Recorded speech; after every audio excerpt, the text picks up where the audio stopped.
Well, I mean, I think it's more about learning stuff from going against an opponent, and an opponent is qualified and that has as much esteem as the Tampa Bay Buccaneers. You know, winning the Super Bowl 2 years ago, being in the divisional playoffs.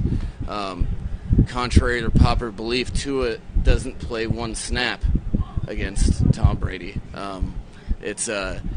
They'll be on separate fields, but it's more about the quality of this organization and the type of football they've played is a tremendous opportunity for really all the guys when we're trying to play football at a high level. Do you want him watching him at all, picking up things? Do I? Huh? Do you want him watching Tom at all? Again, that would be. I would actually be very disappointed if he did.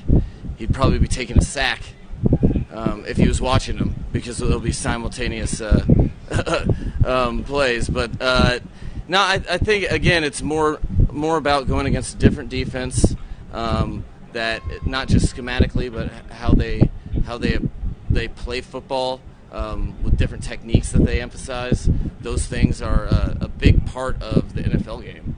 You know, you're adjusting every week, so those subtle differences are huge differences. That's what I want, really, and really what I'm focused on them taking in.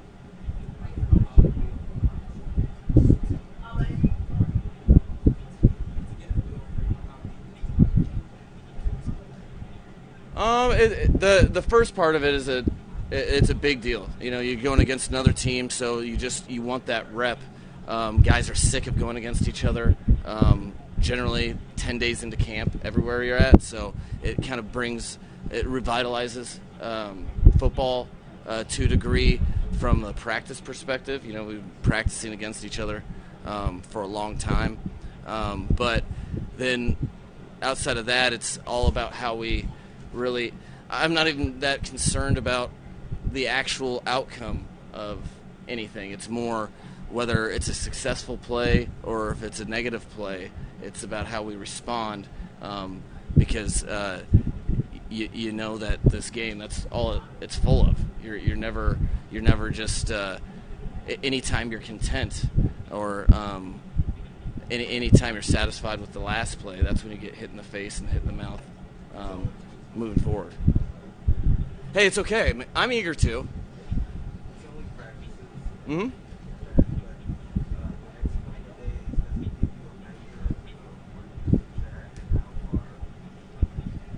No, every time you're on the football field is something I really try to instill in the guys.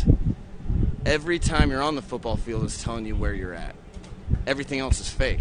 It's all made up. So you're exactly right. It's something that, you know, you're excited to see where your team is at that day, and then whatever that is, can they best handle that for the next? You know, do you use whatever's happening, successful or failure?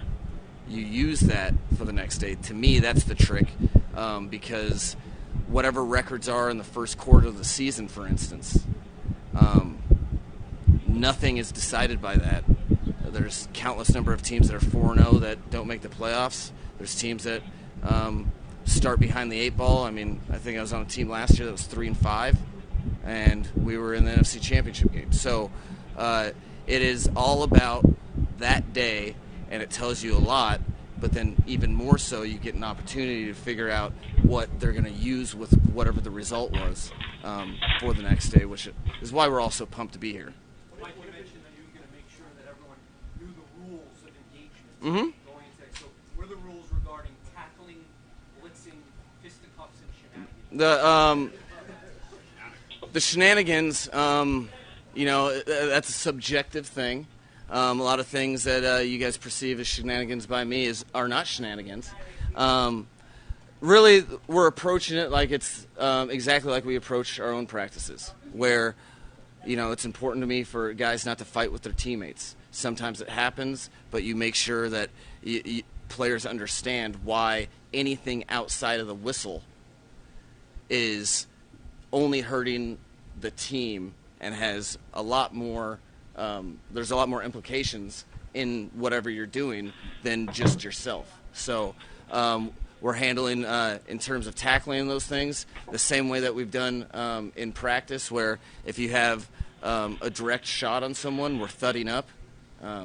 If you're on the side of someone, you're protecting the team, because there can be unintended consequences about drilling somebody on the side. And then we're taking tracking angles and tagging off down the field in space. So it should, and the way that I addressed it was the same way that we've been in Miami Gardens. That this is to get you better. Anything outside of getting people better, we don't really have time or patience for that. Mike, what have been your thoughts on presumably from afar of Todd Bowles and the opportunity he's got?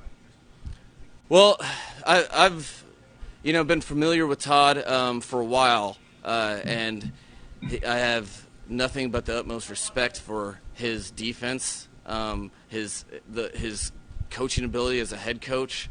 He commands respect, but as himself, I really respect that. And the bottom line is, his teams play hard. They always have, whether he's been a position coach, coordinator, or head coach. He, whatever his elixir is, he inspires his players to play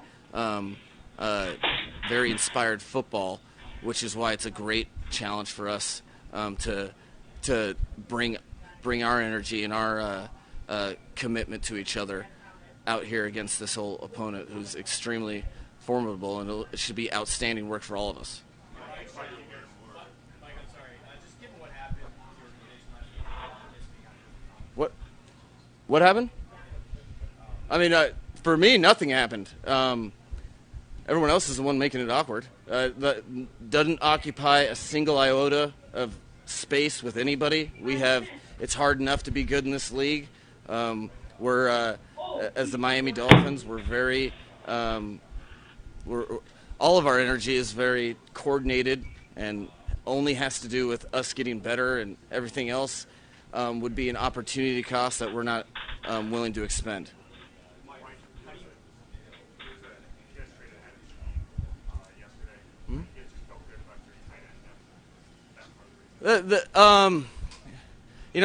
It's everything in NFL training camps. I've always thought it was kind of funny. Like, general managers are working day in and day out while the rosters stay the same. So different opportunities come across your board, and Chris is outstanding about communicating and talking with a bunch of general managers about everything. And the bottom line was, to Adam Shaheen's credit, he's a well thought of NFL player, as he should be. And to our tight end room's credit, we thought that it would be that we could afford investing in the future draft capital, because we felt pretty good about the position as well. So the nature of trades, both sides end up having an advantageous situation. This is why they agree upon them. So we were happy for Adam. We were happy for the Dolphins that we could do that. How do you balance getting plays that you want to see so you can put on film for your players to study versus maybe showing too much of your hand in the preseason periods against them? No, it's always you're always thinking about it. There's a million different types of decisions that you have to make as a result. I think, but the main focus, it was a little easier for me and our coaching staff with this joint practice, because we just really want our players to go out and compete with a winning organization and put our best foot forward. So, I think there's some of that chess match, but at the same time, there's a lot of overlap in plays in the National Football League. So, putting too much into we can't do X, Y, or Z isn't the best thing as well. It's kind of a fine balance. As a first-year head coach, what do you hope to kind of get out of this experience, just observing kind of how the organization operates?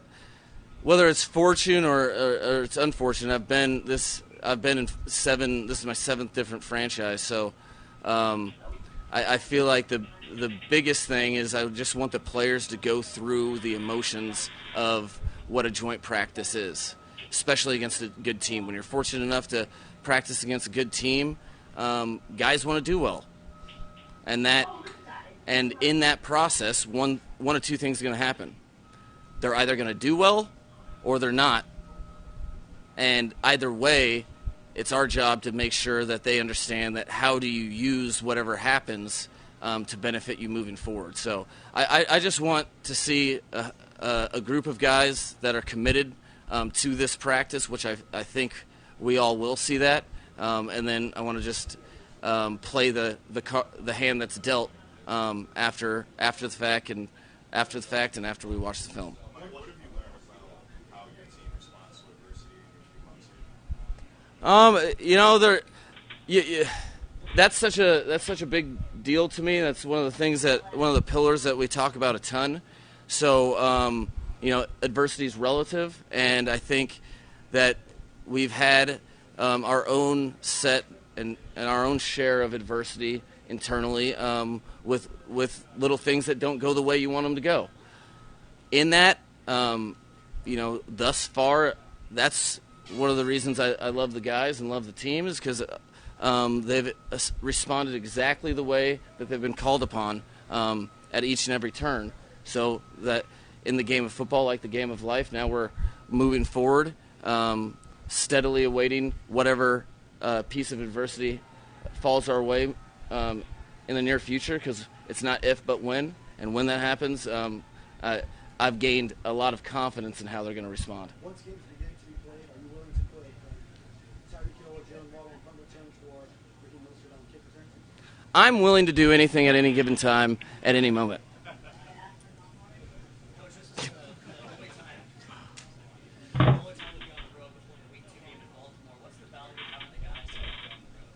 Tremendous value. We traveled down here on Monday before a player's day off purposefully, because this is where you get a lot of camaraderie and guys have so many things going on in their lives. You spend a week together.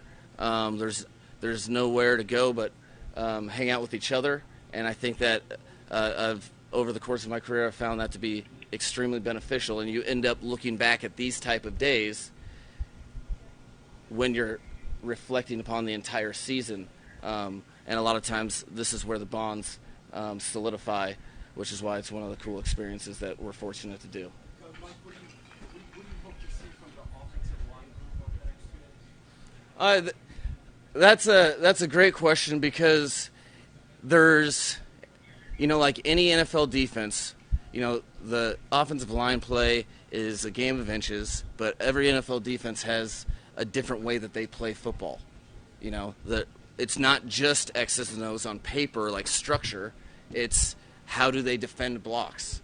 And this group is awesome at coming off the ball. They amongst the entire league, they're one of the top teams in defensive line penetration. They really launch off that, and that's an adjustment for our guys, which is that I'm not necessarily concerned with the first play or the first period in the game of the NFL football. It is you're mastering the week by week adjustments. So I want to see a progression of tailored techniques to what they're seeing. It's going to feel different. You watch tape, you know that it's different, but you don't get the true feel until it's live bullets. And I want to see guys progress as we go and adjust their techniques to fit who they're going against, which is will be the name of the game in the regular season. Coach, how would you describe the offense and what has stood out to you so far? The Miami Dolphins offense, offensive. I think it's a hungry group of individuals that are really getting into playing 11-on-11 football. And what I mean by that is really started to see in the last week or two, every play you guys watch, you see 11 guys working together unselfishly for the sake of the offense. I've seen, we have some speed. on our offense, everybody knows. But what I've seen is coordinated efforts to establish techniques, and as far as defining it, hopefully the idea is that we're a good offense. But for anything anything in life that's worth anything, that's hard to do, and that it doesn't really matter if we're executing on the Sunday, the last time that we practiced against each other, or we're executing against Tampa. We're building all of it. We should be building towards week 1, and then after week 1, we should be building to week 2. And in that process, the players and the play of the players will define it. Something that I don't have a cool, catchy phrase to really define, I guess. But it's hopefully good.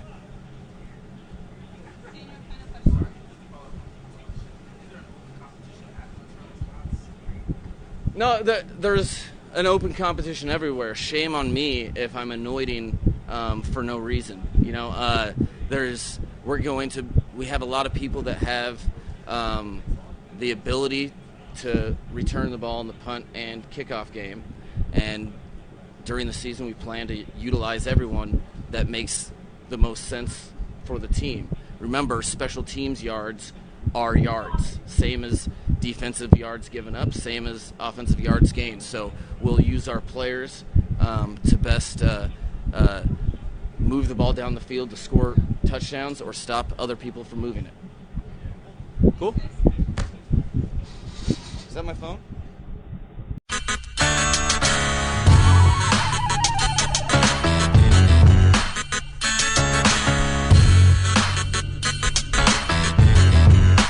This is the Big O Show. This is the Big O Show.